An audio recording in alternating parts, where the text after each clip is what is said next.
Hello, everyone. So, this month marks the 30th anniversary for the Super Nintendo. Time flies, right? Yeah, or at least here in North America, it's the 30th anniversary when it first launched in North America 30 years ago. I was 4 years old at the time. I know I don't look my age. I'm a lot older than I actually look. Or I look younger than I actually am, or whatever. But, this was actually my first collection video when I started doing these game collection videos, like, I think 3 years ago on this channel. The Super Nintendo was the first one I did. Obviously, since then I've added more games to the collection. And because it's the 30th anniversary, and it being my favorite console of all time, I thought I'd do like an update one, so to speak. So, without further ado, let's get right into it.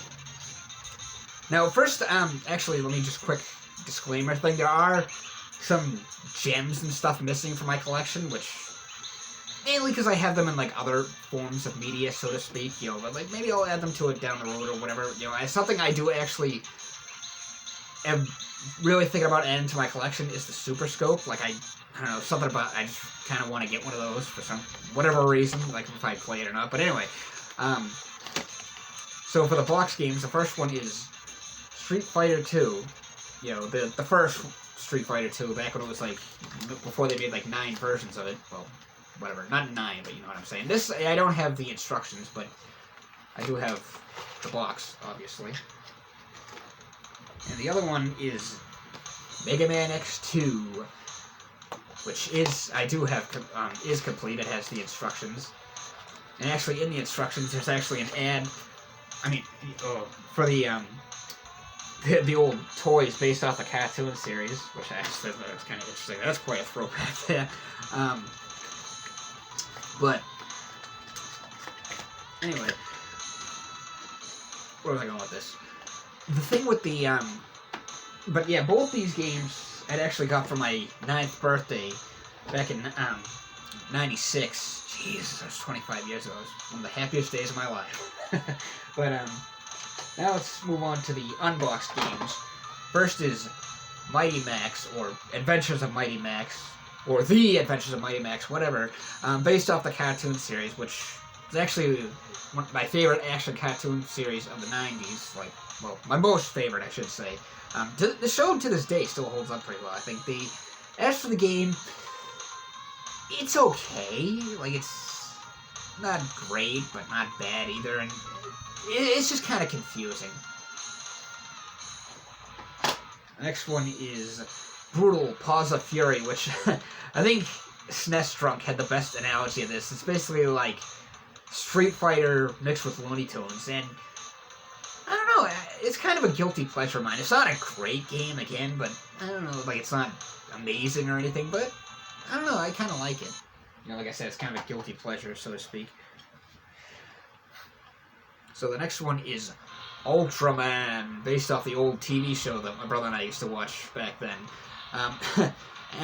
Game, really not that good. It's like it's a fighting game, which is, but actually a funny thing, you remember Deke, the production company or whatever, who made shows like Street Sharks, Mummies Alive, things like that, Extreme Dinosaurs, I'm pretty sure it was them, but more specifically, you remember like that post-credit promo type thing that they used to do at the end of every show? It would show the kid in the bedroom, it would look out the window, or the camera would pan out the window and it would show the stars, and then the word Deke would appear and the kid would say, Deke!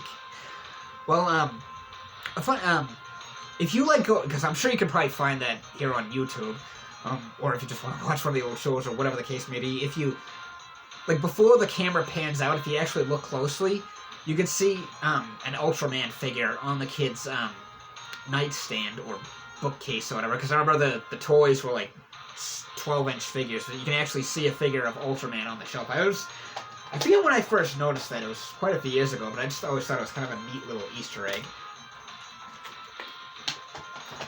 Next we have Vortex, which is kind of like Star Fox, like the original one, except you're like a robot that shapeshifts. It's one of those Super FX games with like all the polygons and stuff. It's not bad.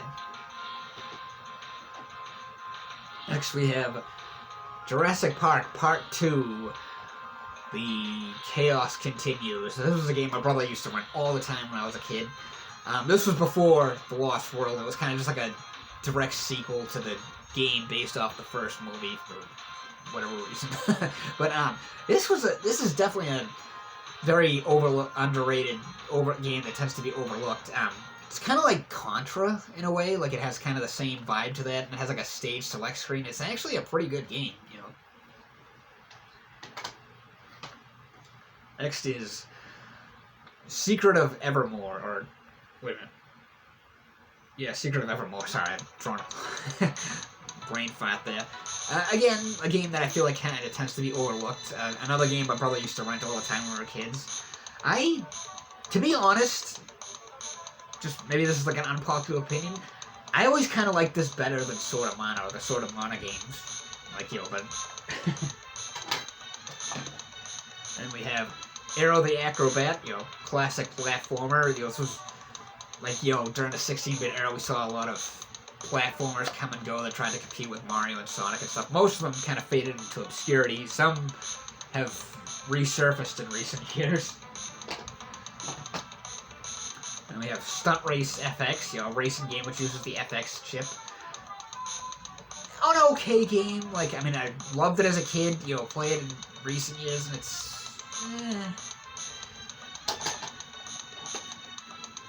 Hyper Zone, which, it's a rail shooter, and the graphics remind me a lot of F-Zero. You know, it's actually a very good game. You know, I'm a sucker for rail shooters. And we have Mickey Mania, which I have one of those little dust trays for it. You know, it's another classic platformer. X-Men Mutant Apocalypse, which is very good game, but very hard. It's a beat 'em up with kind of like a Mega Man stage selects kind of screen. It's cool because it has like 5 different characters, like a different character for each level. Is Beast, Gambit, Psylocke, Cyclops, and Wolverine. And it's one of those games I feel like every time I play it, I get better at. But like I said, great game, but very hard. Another licensed beat 'em up, Mighty Morphin Power Rangers. Fairly short game, but very good. You know, one of the better licensed titles on the system. Here's another one.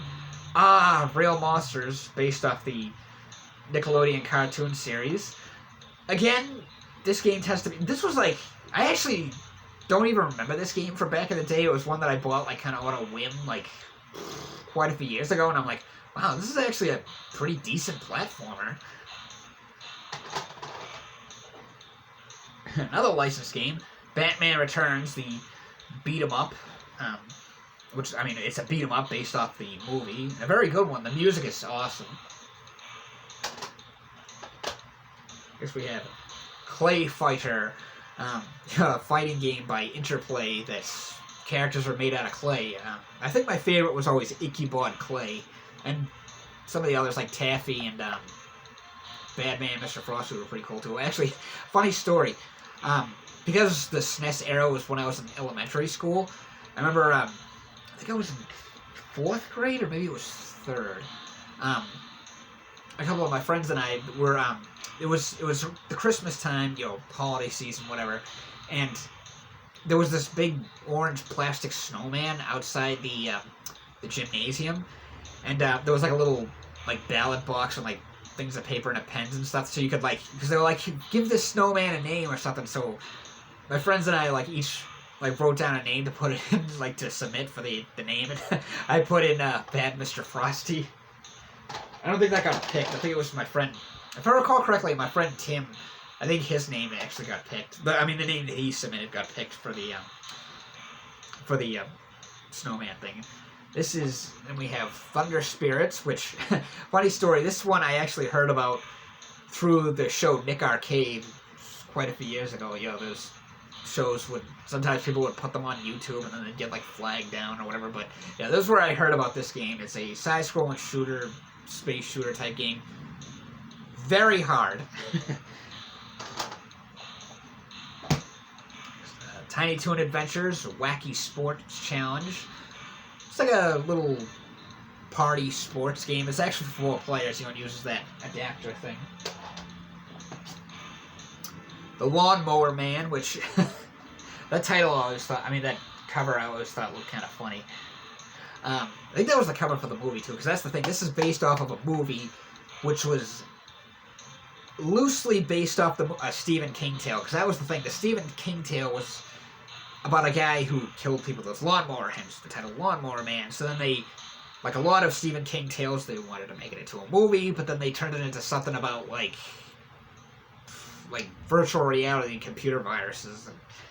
The movie really wasn't that good. It's funny. It's like faded into obscurity, whereas like a lot of the other Stephen King movie adaptations are like cult classics, maybe because they're more accurate with the books.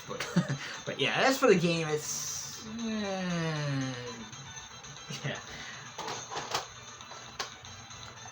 Then we have Bubsy. I always kind of liked him. I don't know why. I don't know, just something about him I thought was, yeah. We have Tin Star. It's a arcade-style shooter game. I mainly got it because it's compatible with the mouse, you know, the SNES mouse. So I was like, I need some more games to kind of go with that, you know. And obviously, it's compatible with the Super Scope as well, which, like I said, I'm gonna most likely get one of those in the future. You know, RoboCop versus Terminator. Pretty cool little action platformer, like a nice crossover game. Super Star Wars, you know, based off the first movie, you know, Star Wars: A New Hope. Very good licensed game. I used to play that all the time when I was a kid, especially because my brother had it. Tournament Fighters. It's a TMNT fighting game. Actually, not bad. It was also on the NES, and for some reason, I feel like I remember that one more than the SNES one. Harley's Humongous Adventure. It's a platformer, like where you play as like this little mini guy, like in a. I just can think of it as like a little mini figure, like that comes to life and goes around like in the real world or something. It's actually a pretty good game. Virtual Bard. Oh god, this game is awful. I don't think I need to say more than that. If you're familiar with it, I'm sure you know.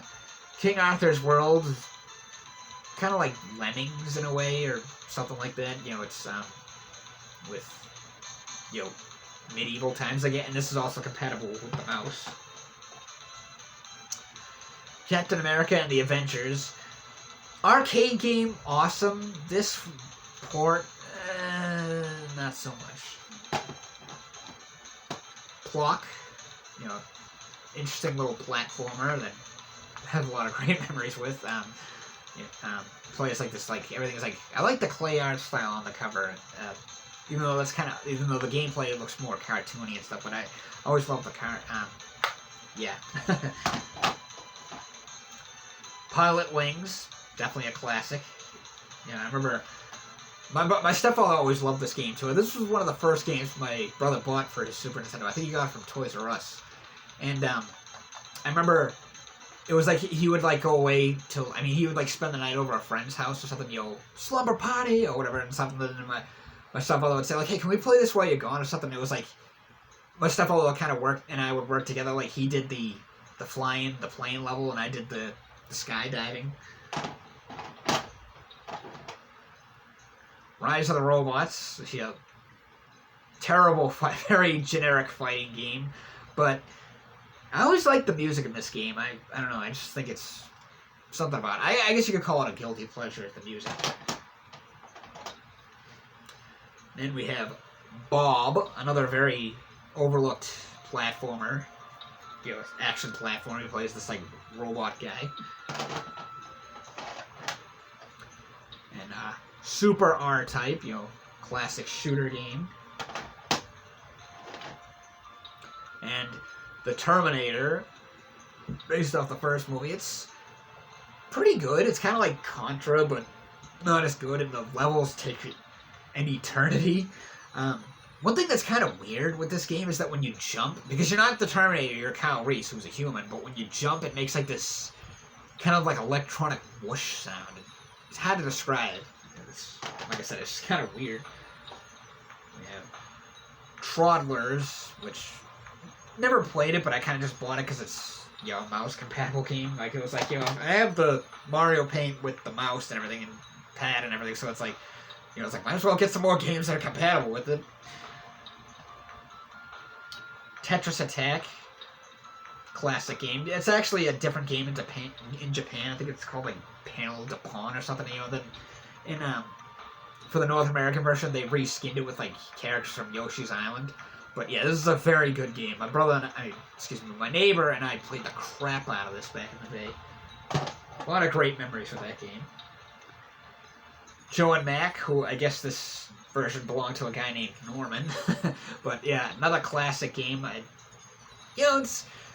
always loved the sound effects in this, even just like the goofiness of it. It's like a very, well, I'm sure a lot of you are familiar with the game, but I always loved the sound effects in that. Even like the goofy stuff. It's just a very goofy game, but it's a lot of fun, especially with 2 players.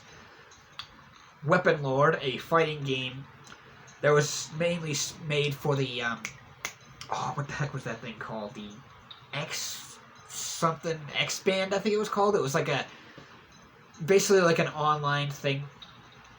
It was the thing you could get for the Super Nintendo or the Sega Genesis, and it was like a service you'd sign up for, like, I don't know, like $10 a month or whatever the hell it was. This was like the early mid-90s. And you could play this game. That's what this game was made for, as well as some others. You could like play them online with each other, or like if you had an X-Band and your friend had an X-Band, then you could both play it with each other. It was before like Xbox Live and all that stuff. So it was one of those things that was kind of ahead of its time, so to speak, or whatever.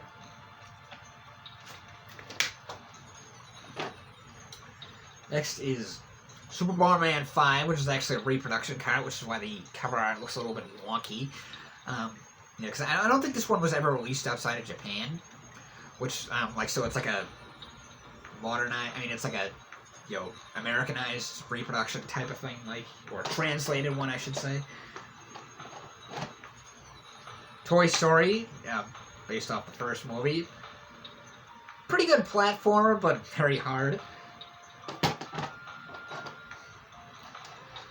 Dragon Quest III, which, again, reproduction card, but, because it's like a, again, modernized, it's like a SNES graphics with, of the original game, but, yeah.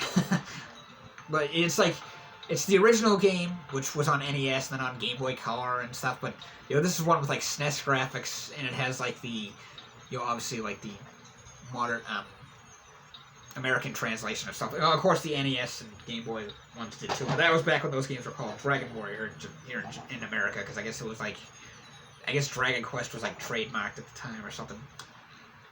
Classic Star Fox, which the graphics of this game and stuff, it's very dated, the graphics and everything to this game. At the time, it was amazing and mind blowing, but like I said, graphics are dated, but it's still a fun game to play. At least I think so. Mario Paint, which I mentioned a minute ago, so obviously I have the mouse pad and everything, I just don't have it on me. Choplifter 3, this is another game that tends to be overlooked. It's kind of like Defender in a way, and it's a pretty simple game, but it's a lot of fun. That was another one my stepfather always loved. I remember my sister loved it too. We have Power Pigs of the Dark Age. This was some game I played on it, before my brother and I got into retro game collecting. I remember we were just playing, he had a SNES emulator on one of his laptops, and we're just kind of playing random games, oh, here's one to play, here's one to play, here's one to play, and I started playing this one, and I was like, this is actually kind of fun, so then later I bought it. Sunset Riders, another classic, and again, this is actually a reproduction card, because the real thing is kind of pricey. But it was a game that I was I definitely gotta have that. Tiny Toon Adventures, Buster Bust Loose. Great platformer, but kind of short. One of the better licensed games on the Super Nintendo. Speaking of which, here's another one, probably one of the best licensed games on the Super Nintendo. TMNT Turtles in Time. Or TMNT 4 Turtles in Time, whatever. F-Zero, definitely a classic. A franchise that Nintendo's been sitting on for over a decade. Cool Spot. Very random platformer series. You know, cool spot was like the mascot for 7-Up, and he had a series of games. This game is, I think it's pretty good. I kind of like it. Pocky and Rocky 2, absolutely classic game. Again, reproduction card, because the real thing is like hundreds of dollars. You know, the real one you could buy like a new gen, an 8th gen, 9th gen console. Maybe not 9th gen, but like 8th gen at least or something. But very good game, very underrated series. Peacekeepers, which apparently, I guess, was owned by a guy named Herb, whatever. But yeah, this was another favorite of mine. Classic beat-em-up game, which had a different name in Japan. It was called Rushing Beat Sierra. Metal Warriors, great action platformer game, which it's kind of like it's almost like it's kind of like Blaster Master in a way, but with like robot mechs. And there's also a 2-player mode, but this was another game my brother used to rent all the time. I always loved it. Again, reproduction card, because the real one is expensive. The classic Killer Instinct, which, you know, obviously I mentioned this one in my last video from last week. Battletoads Double Dragon, another great classic game. You know, this, with Battletoads kind of resurfacing, you know, they made like a new one, which I thought it was pretty good. You know, it wasn't like amazing, it's not as good as the old ones, but it was still pretty good. You know, I'd love to see a remaster of this game. Just a thought. Super Mario All-Stars with Super Mario World. Super Bomberman 2, classic game. My brother used to rent that all the time back in the day, you know, along with the 4-player adapter thing. I think he used to rent that, and then he did eventually buy it. King of the Monsters 2, I remember my neighbor had this game. This and Tetris Tech, we played those games like religiously, pretty much. You know, we played those games so much, like more times than we could remember. T2, the arcade game. Somewhat decent port of the arcade game. You know, it's okay. Like, obviously, the arcade version was way better, but whatever.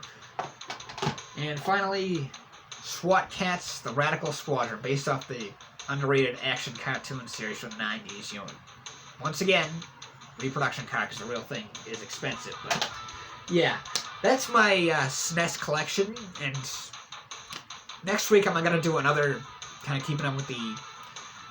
next week I'm going to do another Super Nintendo related video, kind of keeping up with the anniversary theme. So if you want to tune into that or whatever. And if you're new to this channel, feel free to hit that big old red subscribe button. And as always, thanks for watching.